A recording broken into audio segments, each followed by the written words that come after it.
Señoras y señores, preside este evento, 117 aniversario, Mártires de Río Blanco, el presidente constitucional de los Estados Unidos Mexicanos, licenciado Andrés Manuel López Obrador.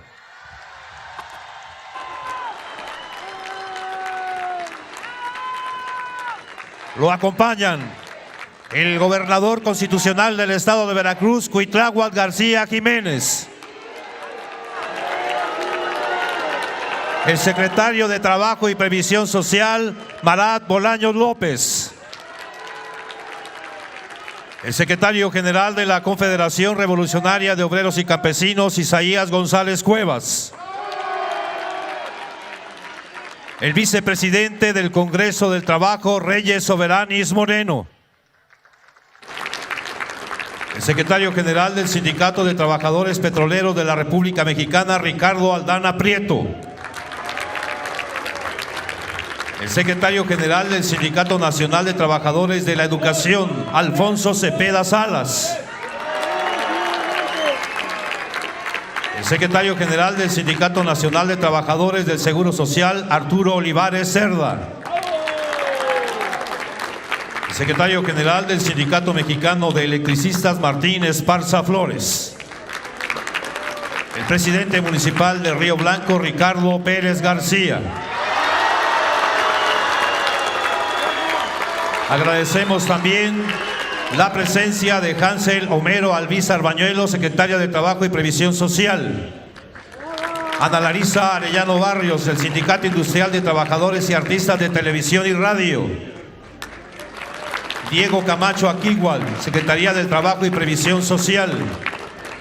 Kia Chávez Domínguez, subsecretaria de Empleo y Productividad Laboral. Selene Cruz Alcalá, Procuraduría Federal de la Defensa del Trabajo. Servando Díaz, Sindicato Único de Trabajadores Electricistas de la República Mexicana. Alfredo Domínguez Marrufo, Centro Federal de Conciliación y Registro Laboral. Arturo Franco Jiménez, Confederación de Obreros, Campesinos y Empleados de México. Juan de Dios Gallegos Camarillo, del Sindicato Nacional Minero Metalúrgico Frente.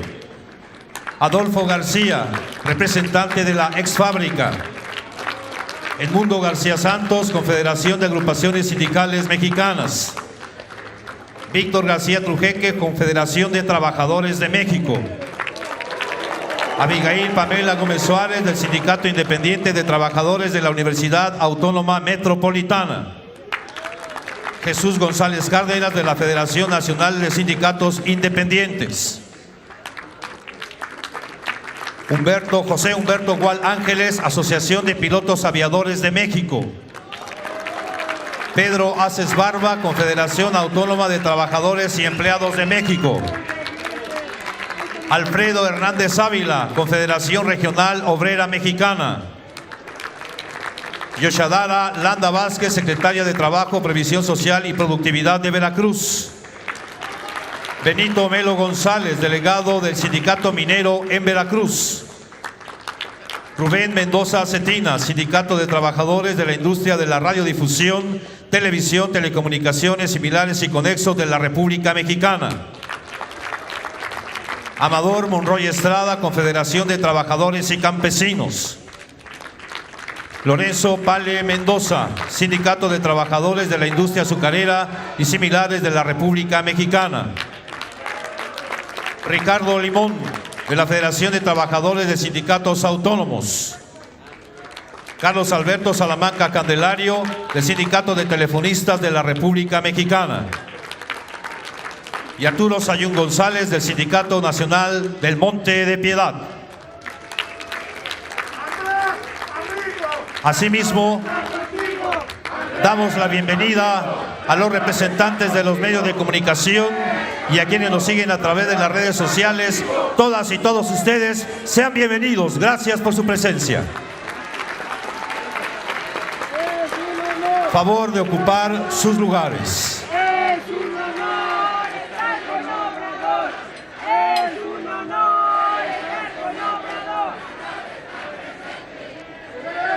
Procedemos ahora Con el mensaje de bienvenida a cargo del gobernador constitucional del estado de Veracruz, el ingeniero Cuitláhuac García Jiménez.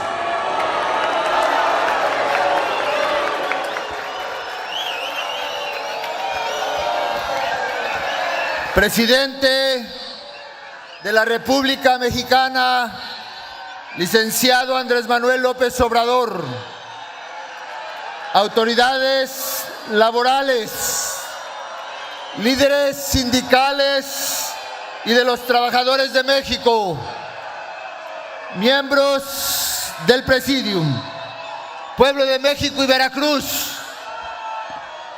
es un auténtico honor que el presidente que más ha hecho por los derechos y reivindicaciones de los trabajadores presida hoy este acto.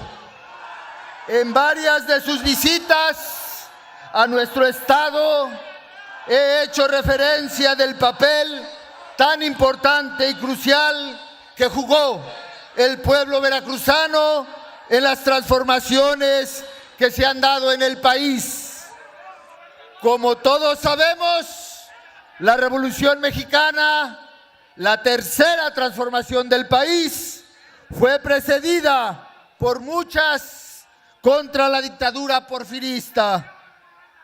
Para variar, fue en esta región que precedieron a la huelga de Río Blanco movimientos bajo las ideas revolucionarias magonistas que, entre otros, fueron retomadas aquí por Heriberto Jara, quien siendo muy joven fundó uno de los conocidos círculos liberales mutualistas.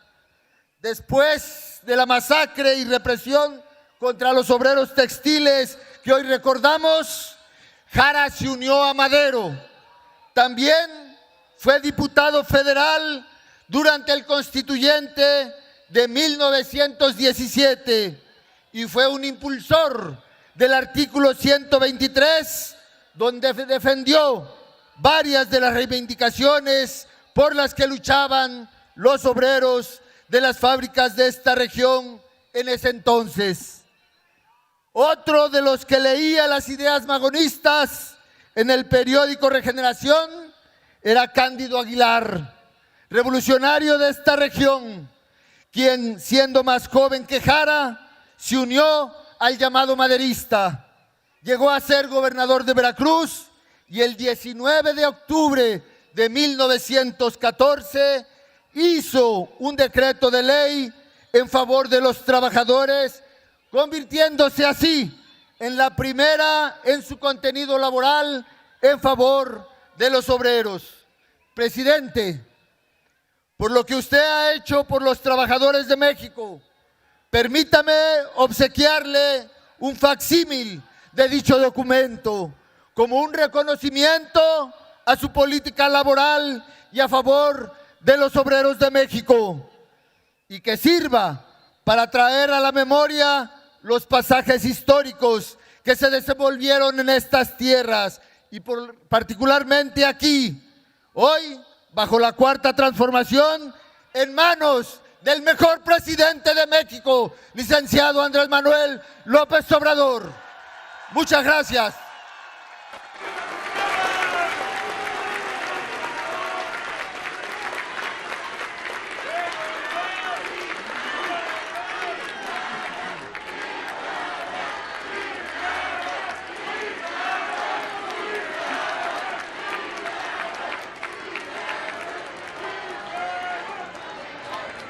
A continuación, hace uso de la palabra el secretario de Trabajo y Previsión Social, maestro Marat Bolaños López.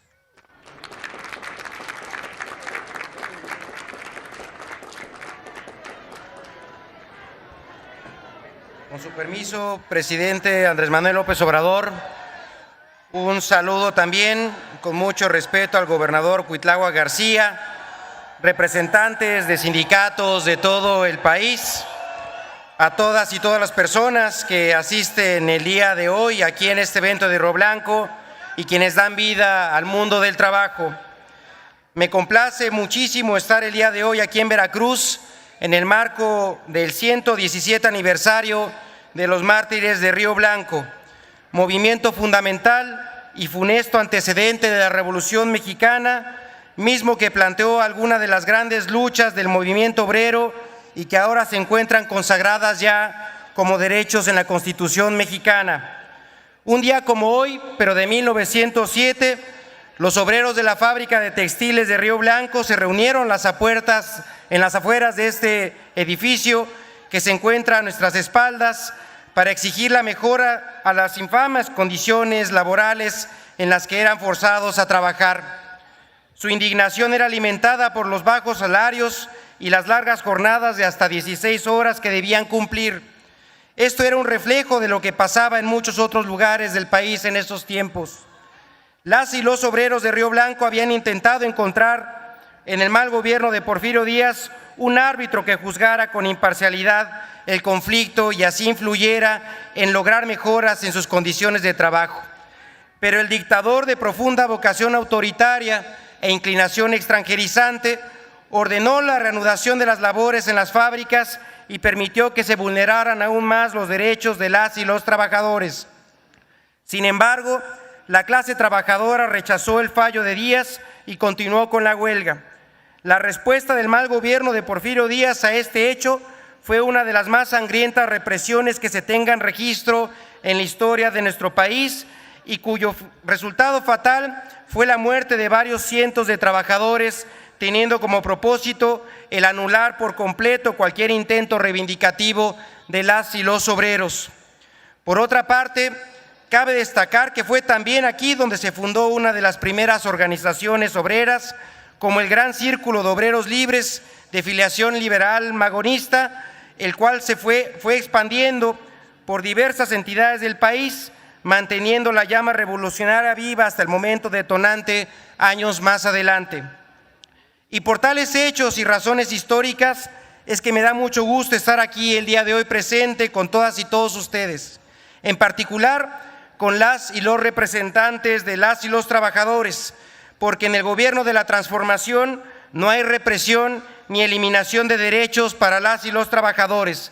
Por el contrario, porque así como de la memoria se nutre la esperanza, en la transformación nos queda claro que de las luchas del pasado se construyen los derechos del presente, mismos que han tenido grandes alcances en la revolución del mundo del trabajo que vivimos en nuestros días. Si me permite, presidente, a continuación voy a dar a conocer algunos de los principales logros durante su gobierno en materia laboral, los cuales ponen nuevamente a México como un referente mundial en la dignificación de las condiciones laborales de millones de mexicanas y mexicanos. 1. La política salarial del Gobierno de México ha crecido como nunca, pasando de 88 pesos diarios en 2019 a 375 pesos diarios en la zona libre de la frontera norte.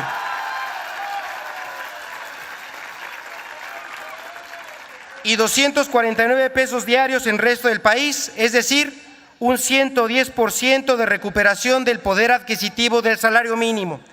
Tal será el impacto del incremento que con el salario mínimo actual se alcanza para comprar prácticamente el doble de tortilla, el doble de frijol, el doble de huevo de lo que hace 5 años. Aunado a lo anterior, México es el país de los países desarrollados con el mayor incremento de los salarios mínimos en los últimos años. 2. La reforma laboral de 2019 cambió la relación entre el gobierno y las y los trabajadores. Ya no hay más injerencia del gobierno en la vida de los sindicatos. Desde el gobierno ya no se ponen o imponen líderes obreros. Ahora las y los trabajadores deben elegir a sus dirigentes mediante el voto libre y secreto. La democracia en los sindicatos es ya una realidad palpable, tangible e insoslayable. De igual manera, se transformó el modelo de justicia laboral, donde la conciliación es el principal medio de solución de los conflictos en esta materia. Cerca del 70% de ellos se resuelven por esta vía, evitando así que juicios se prolonguen, perjudicando a los que menos tienen. 3. Se puso en marcha uno de los programas para el bienestar más importantes para la juventud de nuestro país. Jóvenes Construyendo el Futuro atiende a las y los jóvenes entre 18 y 29 años que no estudian y no trabajan, a los cuales se les ayuda para incorporarse a capacitación en empresas, talleres y negocios mientras reciben un apoyo económico a un salario mínimo que será para este año del monto mensual de 7,572 pesos. A la fecha han sido beneficiados más de 2.8 millones de beneficiarios y beneficiarias con una inversión social de 111,000 millones de pesos. Un dato fundamental para entender el impacto de esta política pública es que 6 de cada 10 jóvenes beneficiarios cuentan ya con un empleo o actividad productiva. 4. Por otra parte, en este gobierno desapareció la subcontratación, un pernicioso esquema que evadía responsabilidades por parte de los empleadores hacia sus trabajadores. Esto contribuyó a que más de 3 millones de trabajadores fueran reconocidos por sus verdaderos empleadores. 5. De igual manera se recuperó uno de los derechos fundamentales establecidos en la Constitución, el reparto de utilidades, el cual creció 144% de 2020 a 2022, pasando de 87,000 millones de pesos a 214,000 millones de pesos, mismos que ya se encuentran en manos de las y los trabajadores. 6. En conjunto con el trabajo de las y los legisladores de la transformación, se ampliaron las vacaciones pasando de 6 a 12 días en el primer año de trabajo.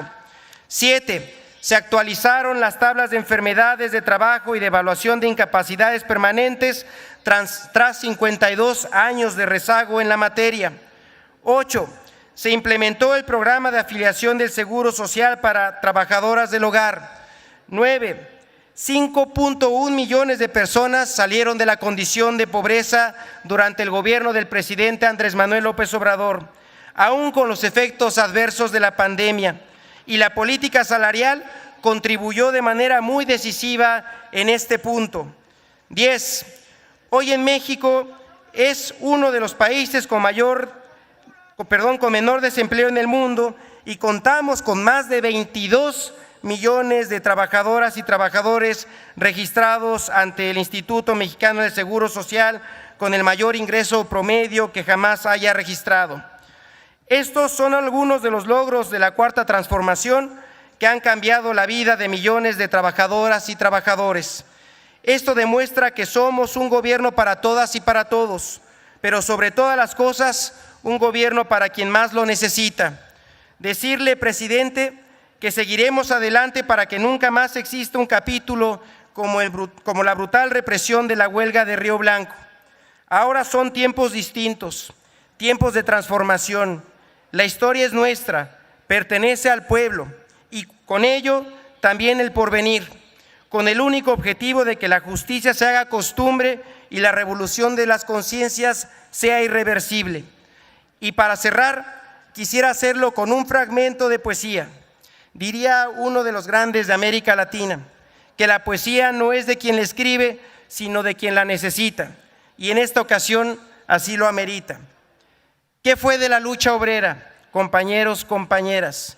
Si a ti te lo han preguntado, tienes que haber contestado: la lucha somos nosotros, con la sonrisa en los rostros, la razón a nuestro lado. ¿Qué fue de la lucha obrera? Si algunos necios creyeran que era cosa del pasado, diles que aún arde en la hoguera, que hoy es la fecha primera de un futuro proletario. ¡Que vivan las y los trabajadores! Muchas gracias.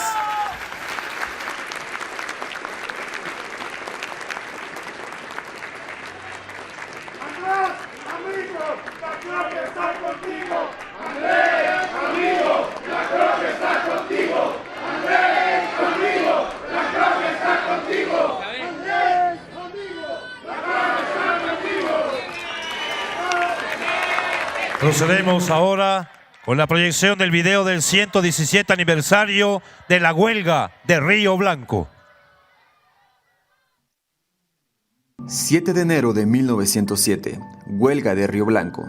Durante el porfiriato imperaron mecanismos de explotación extrema a la clase trabajadora. Las jornadas laborales eran desproporcionadas y extenuantes, y el salario percibido no tenía ninguna regulación favorable para las y los trabajadores de la época. En respuesta a esta falta de condiciones dignas de trabajo, a inicios de 1906, se fundaron la Unión Liberal Humanidad, el Club Liberal de Cananea y el Gran Círculo de Obreros Libres de Río Blanco. Este último comprendía grupos de obreras y obreros de las fábricas de Río Blanco, San Lorenzo, Nogales y Santa Rosa. Estas organizaciones decidieron que era momento de iniciar la demanda de mejores condiciones de trabajo, que incluían la regulación para evitar el trabajo infantil, un salario digno y la reducción de la jornada laboral. El 7 de enero de 1907, ante las terribles condiciones laborales en la fábrica textil de Río Blanco, las y los trabajadores declararon una huelga. 2,000 trabajadores se amotinaron afuera de las instalaciones para exigir el término de las malas prácticas laborales a las que eran condicionados. Protestaron contra la sentencia del presidente Porfirio Díaz, que ordenaba el regreso inmediato al trabajo, promovida por los empresarios, pero fueron brutalmente reprimidos por la dictadura. Este hecho fue un detonante fundamental para la lucha por los derechos laborales en nuestro país. El movimiento de lucha obrera se extendió y germinó a lo largo del país. Por esto, la huelga de Río Blanco es considerada uno de los antecedentes de la Revolución Mexicana, la tercera transformación de la vida pública de nuestro país. A 117 años de este hecho histórico, recordamos que gracias a la lucha de trabajadoras y trabajadores mexicanos, en la Constitución de 1917 se redactó el artículo 123, que a la letra dice: toda persona tiene derecho al trabajo digno y socialmente útil. Al efecto, se promoverán la creación de empleos y la organización social del trabajo conforme a la ley.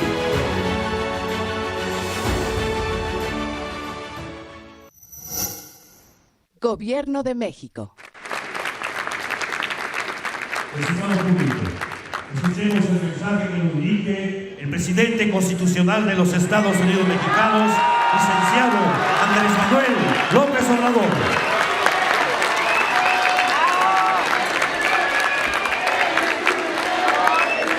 Amigas, amigos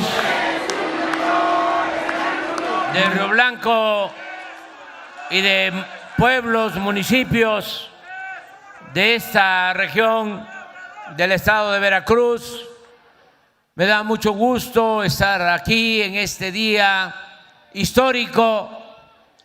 Celebro el que nos acompañen y que también estén presentes los dirigentes sindicales, que estemos juntos en este día histórico, porque no debemos olvidar nuestro pasado. Los neoliberales, que en esencia son neoporfiristas, quisieran que olvidáramos la historia, que es la maestra de la vida. Nosotros tenemos que recordar siempre a nuestros mártires, a nuestros héroes, a los próceres que lucharon en la independencia, en la reforma, en la revolución, y que nos enseñaron el camino para lograr vivir siempre en un país libre, justo, soberano, democrático. Por eso México es excepcional, por eso es un gran país, no solo porque fue dotado por la naturaleza, por el Creador, de muchos recursos naturales, de muchas riquezas que quisieran en otros países.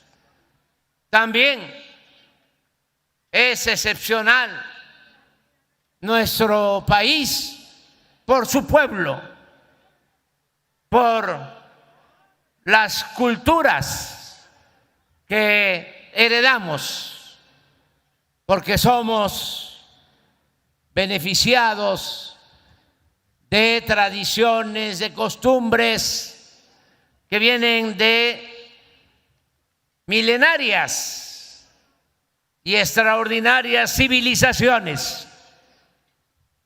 El México profundo, eso lo tenemos que tener cada vez más claro, porque nos apabullaron, porque querían que aceptáramos que nos habían traído de Europa la civilización hace apenas 500 años, cuando la cultura madre, la cultura olmeca, floreció en estas tierras hace 3000 años. Y lo mismo la teotihuacana, y lo mismo la cultura totonaca y todas las culturas de México.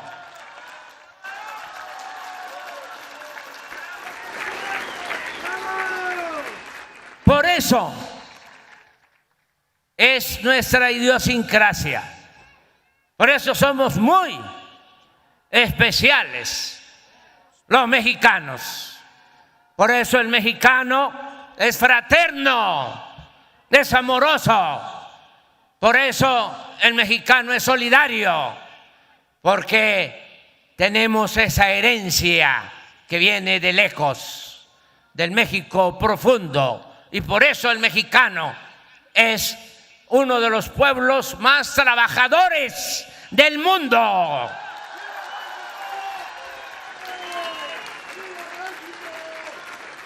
Y a quien lo dude, porque también esa era otra idea que querían meternos en la cabeza, de que el mexicano era flojo. Si fuese así, no habrían ahora, por solo poner un ejemplo,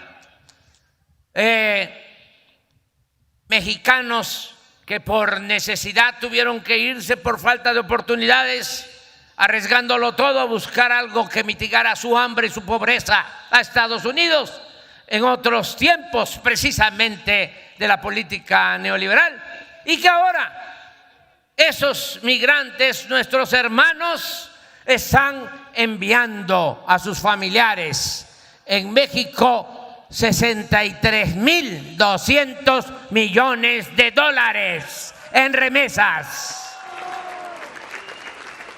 Eso que envían nuestros paisanos migrantes es la principal fuente de ingresos que tiene nuestro país. ¿Qué más ejemplo de trabajo, de solidaridad de los trabajadores mexicanos? Por si fuese poco, nuestro país tiene una historia fecunda que también, con todo respeto, ya quisieran en otras partes. ¿Dónde están en otras partes los curas buenos y rebeldes que hicieron la independencia, Hidalgo y Morelos? Que no solo lucharon por la independencia, lucharon por la justicia, porque Hidalgo fue el primero en proclamar la abolición de la esclavitud, y Morelos decía en los sentimientos de la nación que se modere la indigencia y la opulencia, que se eleve el salario del peón, que se eduque al hijo del campesino, al hijo del barretero, igual que al hijo del más poderoso hacendado. Decía Morelos que haya tribunales que protejan al débil de los abusos que comete el fuerte. Eso era Morelos, y eso era el padre de nuestra patria, Miguel Hidalgo y Costilla. ¿Dónde están los Juárez? en el mundo, el que hizo valer el criterio, la máxima, el principio bíblico de que a Dios lo que es de Dios y al César lo que es del César. El que nunca perdió la fe en la causa que defendía. Y cuando los franceses querían volvernos de nuevo colonia, después de que habíamos estado sometidos 300 años a España, Juárez con los liberales lograron restaurar la República.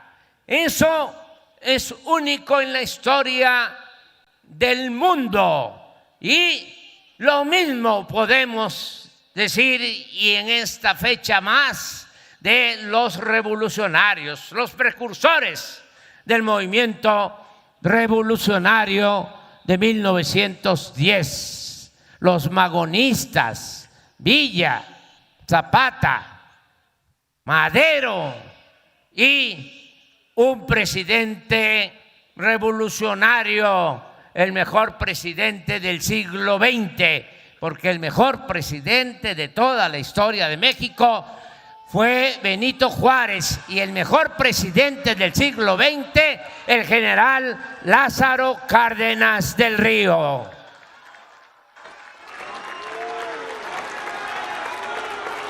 Y quiero recordar un poco sobre lo que sucedió en 1907, cómo se dio la represión de los obreros, la masacre aquí en Río Blanco. En ese entonces, Porfirio Díaz dominaba y su propósito, como sucedió hasta hace poco, era gobernar básicamente para las minorías, para los potentados.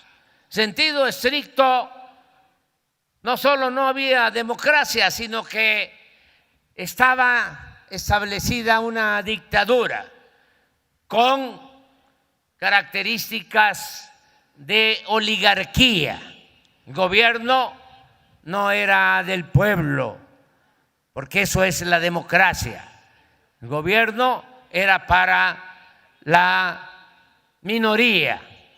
En el campo había esclavitud.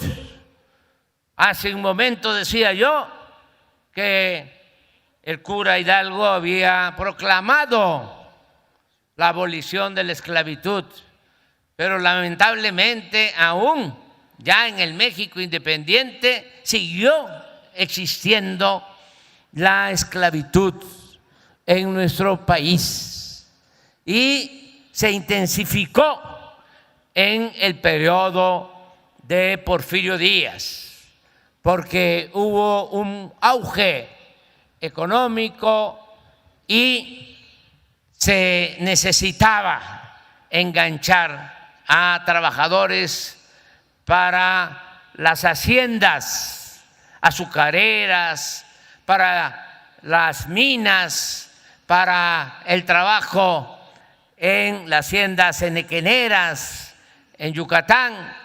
Y en ese entonces pues se estableció la esclavitud, se restableció la esclavitud en nuestro país. Muchos desconocen que la esclavitud quedó abolida en nuestro país hasta 1914, hace relativamente poco, cuando los carrancistas, también empujados por el movimiento zapatista y villista, tomaron la decisión de decretar la abolición de los peones acasillados. Miren cómo era esa época, que llegaban los revolucionarios a las haciendas y le informaban a los peones que ya eran libres, y los peones, en vez de alegrarse, como no sabían qué era la libertad, y ahí estaban enterrados en esas haciendas sus abuelos, bisabuelos, tatarabuelos, tuvo que pasar un tiempo para que empezaran a actuar como hombres libres. En el caso de los obreros, lo mismo, jornadas de 15, 16 horas, como aquí en las plantas textileras de Puebla, de Veracruz y de Tlaxcala y de la Ciudad de México. Salarios realmente muy precarios. Antes de esta huelga, un año antes, estalló la huelga de Cananea y hubo también represión. Fueron las dos huelgas históricas de México en contra de la dictadura y de la esclavitud que se padecía en el Porfiriato. Pero allá, aun cuando un minero ganaba 10 veces, 20 veces menos que un minero estadounidense, ese minero de Cananea llegó a ganar, ese obrero, 3 veces más de lo que ganaba un trabajador en las industrias textiles de este corredor de Veracruz. 3 veces menos.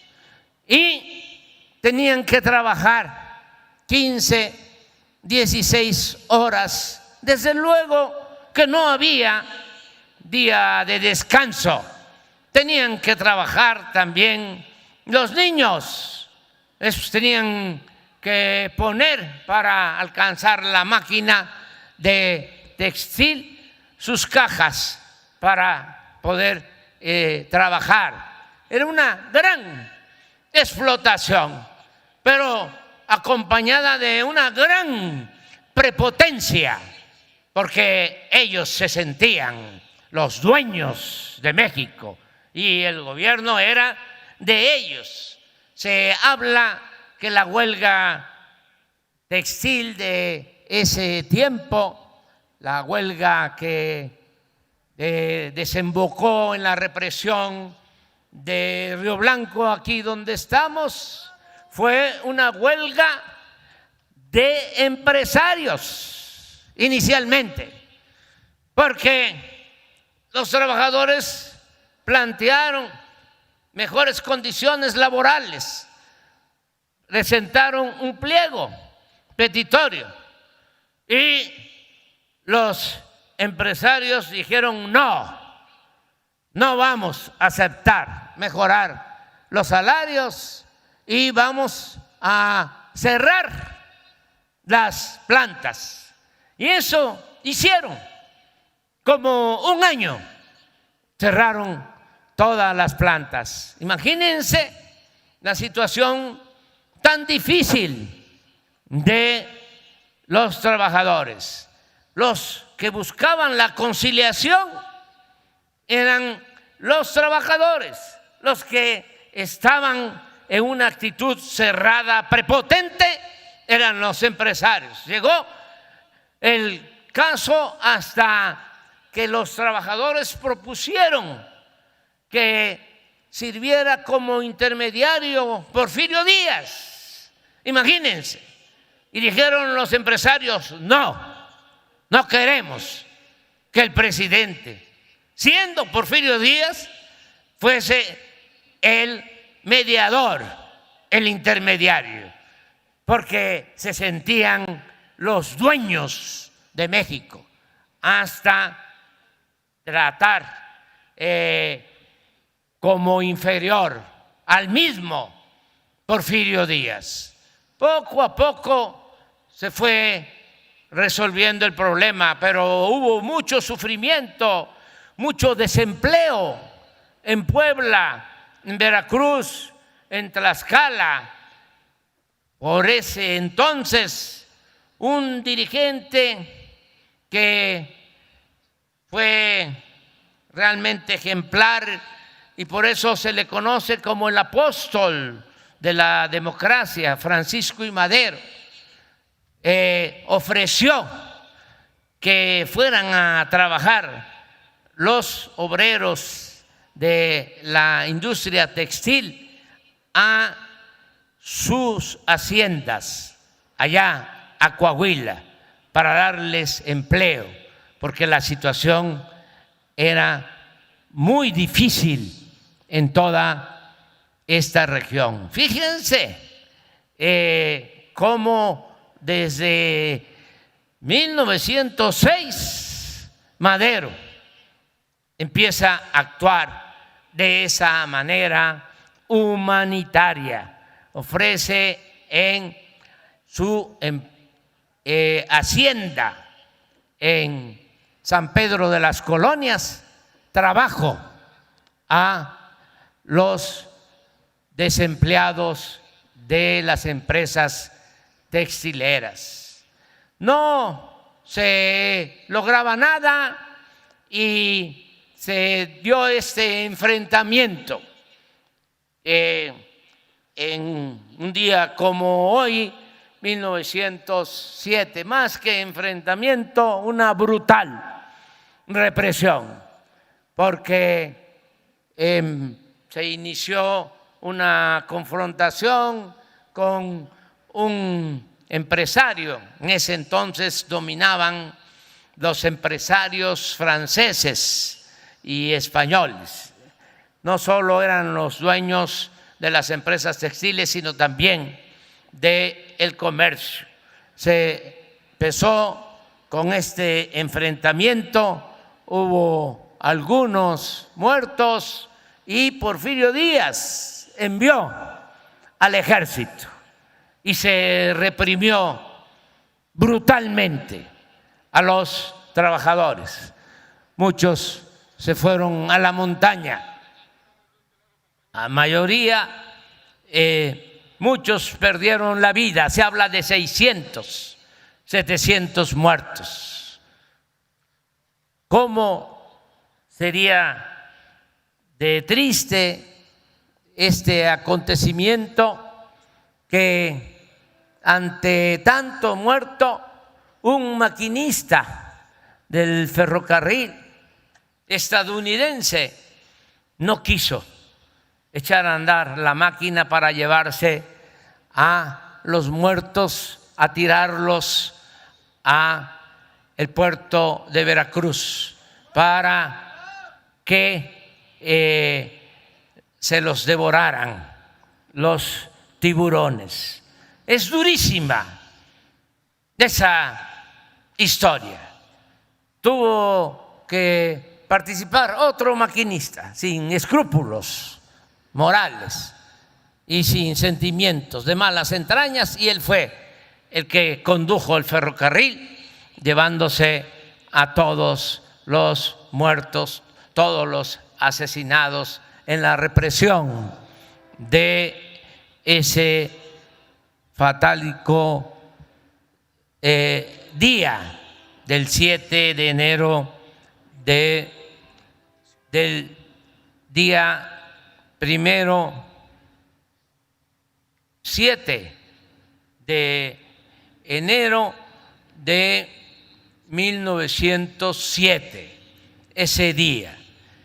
Como a los 3 o 4 meses, porque detuvieron a todos los dirigentes, como a los 3 o 4 meses, haciendo mis trabajos de investigación, porque me gusta mucho la historia, porque, como ya dije, es la maestra de la vida, y el que no sabe de dónde viene difícilmente va a saber hacia dónde va. Me encontré en los archivos de Porfirio Díaz unas notas donde le informan que salen presos de Veracruz embarcados en el vapor Progreso hacia Quintana Roo, Vigía Chico, allá en Quintana Roo, lo que ahora se llama Felipe Carrillo Puerto y que antes se conocía como Chan Santa Cruz. Quintana Roo era una cárcel, era como la Siberia tropical, era muy difícil salir de ahí por las enfermedades. Eso que ahora es un paraíso, era un infierno verde, era la cárcel de Porfirio Díaz. Ahí se llevaron a los dirigentes de Río Blanco. Por eso ahora estamos ahí en Vigía Chico, estamos creando un museo para no olvidar a todos los que sufrieron, padecieron de la represión durante el porfiriato. Por eso, pues, cuando me invitaron a venir a Río Blanco, dije, claro, me hace falta, ya estoy terminando mi gobierno y tengo que ir.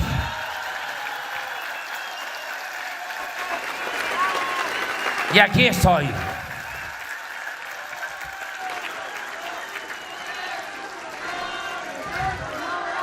El secretario del Trabajo, Marat Bolaños, ya dio a conocer lo que hemos hecho en beneficio de los trabajadores.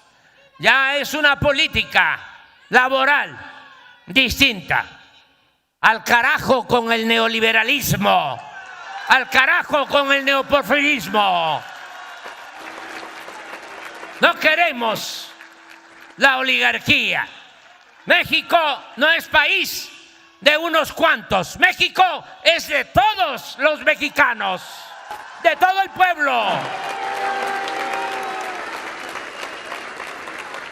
Ya Marat habló de cómo aumentamos el salario mínimo durante todo el periodo neoliberal, 36 años, desde 1983 hasta que llegamos a finales del 2018 por voluntad de nuestro pueblo, porque a nosotros no nos impusieron los de arriba, no nos impuso la oligarquía, no fueron los medios de manipulación los que nos llevaron a la presidencia de la República. A nosotros nos dio esa responsabilidad el pueblo de México, que es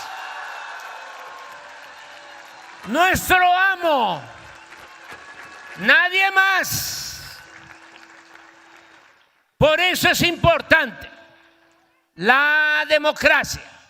En los 36 años de periodo neoliberal o neoporfirista no aumentó el salario mínimo, al contrario, hubo una pérdida constante al poder adquisitivo de los salarios, al poder de compra, porque ni siquiera aumentaban el salario de acuerdo a la inflación. Muchas veces los aumentos al salario mínimo se quedaban por abajo de la inflación. Y en los 36 años, y ojalá y eso lo digan los periodistas alquilados o vendidos a la oligarquía, en 36 años hubo una pérdida del poder adquisitivo del salario mínimo del 70%. Tan es así que en 1980 el salario mínimo alcanzaba para comprar 50 kilos de tortilla. 1980.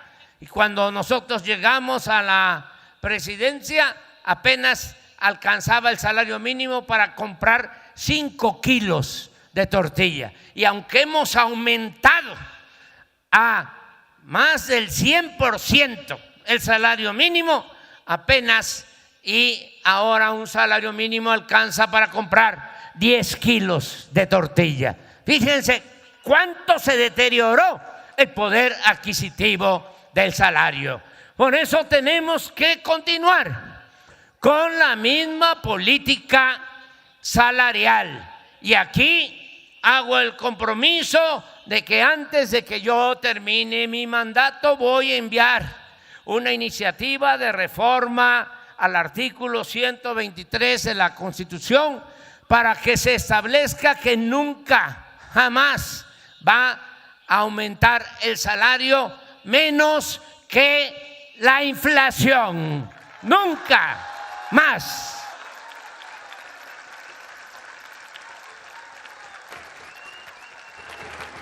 Vamos a seguir con esa política. Y hago también el compromiso con ustedes. Me lo plantearon del sindicato de maestros y otros trabajadores. Vamos a revisar la contrarreforma laboral de Zedillo, la de las pensiones. Y vamos a hacer una propuesta, porque es completamente inhumano, injusto, que un trabajador después de 30 años de estar laborando, cuando termina ni siquiera recibe, porque así está esa reforma, su salario cuando estaba en activo, sino la mitad, si le va bien, de ese salario. Eso ya no va a continuar así. Voy a enviar también una reforma a esa legislación antiobrerista, esa legislación contraria a los intereses de los trabajadores. Son los dos compromisos que hago aquí en Río Blanco. En memoria de los mártires, de los que lucharon por mejores salarios, por mejores condiciones laborales. Podría yo seguir hablando porque la verdad estoy muy a gusto, muy contento aquí con ustedes. Porque esto es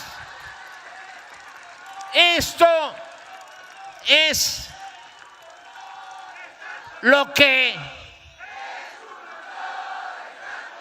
impulsó a los Flores Magón. Esta fue la herencia de Francisco I. Madero, que en su campaña por la presidencia vino aquí. Aquí comenzó su campaña por la presidencia. De aquí, de esta región, era un gran gobernante, Cándido Aguilar, veracruzano, y de esta región un dirigente que admiro mucho, el general Heriberto Jara. ¿Saben que era gobernador Heriberto Jara de Veracruz? Y en ese entonces era, pues, capitán del ejército encargado de una zona militar en Papantla, el que fue después general, Lázaro Cárdenas del Río. Y cuando el general Cárdenas expropia el petróleo en 1938, pone en su diario: cuando tomé la decisión, recordaba yo las conversaciones que teníamos en Papantla con el general Jara, y eso me inspiró a tomar esta decisión. Ese era Heriberto Jara, un gran revolucionario de estas tierras. Fue también en su momento el primer secretario de la Secretaría de Marina, 1940, porque le tenía mucha confianza el presidente Lázaro Cárdenas del Río. Aquí estamos en tierra de revolucionarios y por eso me da mucho gusto estar aquí con ustedes. ¡Que vivan los mártires de Río Blanco! ¡Viva Heriberto Jara! ¡Viva Veracruz! ¡Vivan los trabajadores de México! ¡Viva México! ¡Viva México! ¡Viva México!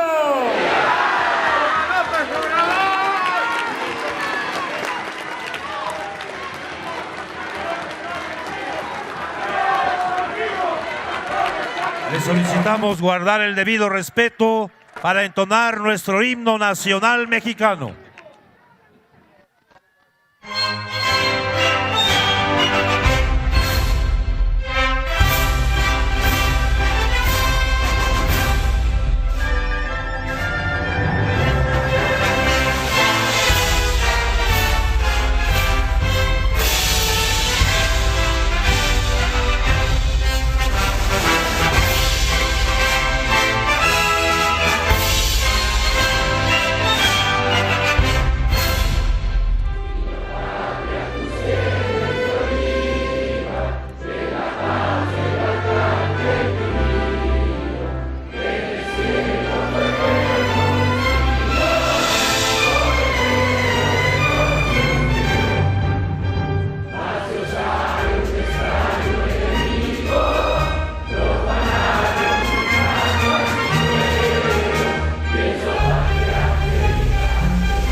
De esta manera concluye este evento.